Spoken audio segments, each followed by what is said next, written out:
We have recently been inundated with TV interviews of female converts to Mohammedan Islam who now feel liberated and more respected by their male believers than they were under Christianity. How factual and accurate are their perceptions? Tilth is the cultivation of land, tillage, physical condition of soil, especially in relation to its suitability for planting or growing a crop. Most of the verses of the Quran were revealed to Muhammad as a result of incidents, utterances, actions, and or deeds by, from, and unto Muhammad or some of his companions. They are almost invariably in hindsight and after an event.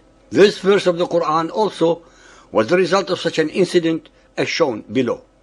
Sahih al-Bukhari 6.51 narrated by Jabir. Jews used to say, if one has sexual intercourse with his wife from the back, then she will deliver a squint-eyed child. So this verse was revealed. Your wives are a tilth unto you, so go to your tilth when or how you will. 2.223. Sunan of Abu Dawud Hadith 2159 narrated by Abdullah ibn Abbas. Ibn Umar misunderstood the Quranic verse, so come to your tilth however you will.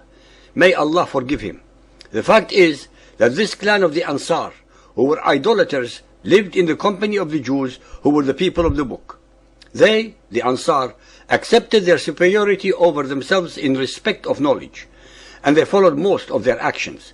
The people of the book, i.e. the Jews, used to have intercourse with their women on one side alone, i.e. lying on their backs. This was the most concealing position for the vagina of the women. This clan of the Ansar adopted this practice from them.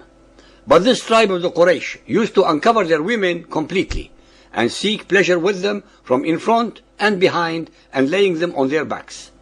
When the Muhajirun, the immigrants, came to Medina, a man married a woman of the Ansar.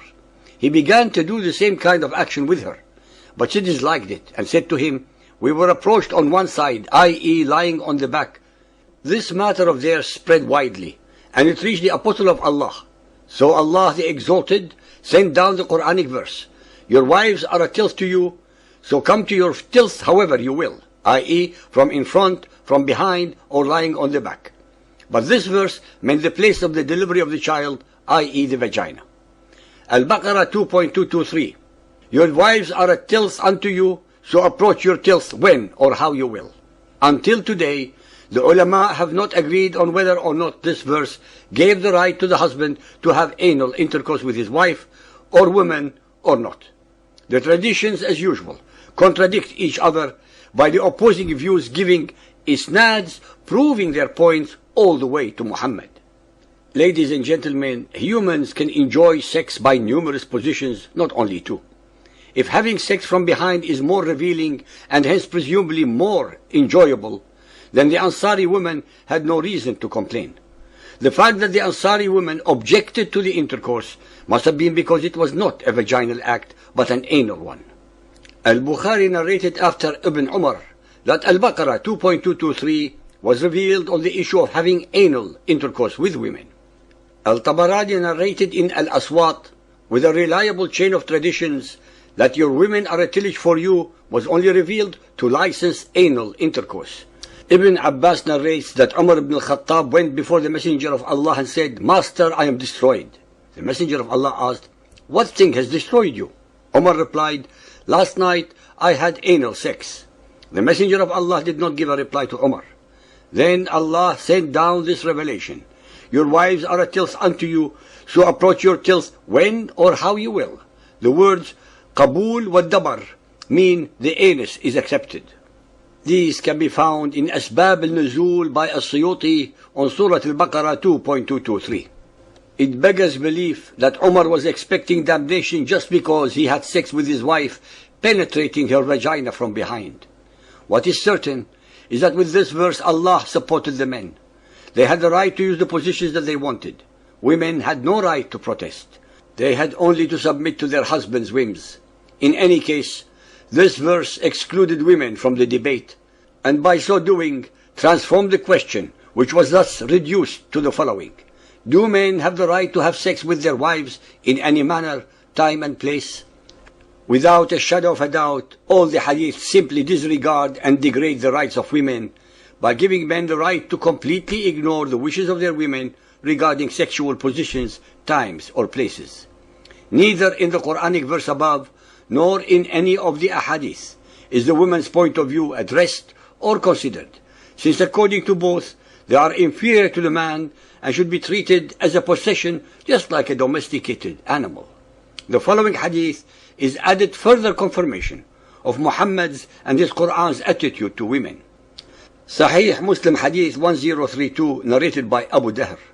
The Messenger of Allah said, when any one of you stands for prayer, his prayer would be cut off by the passing of an ass, a woman, or a black dog.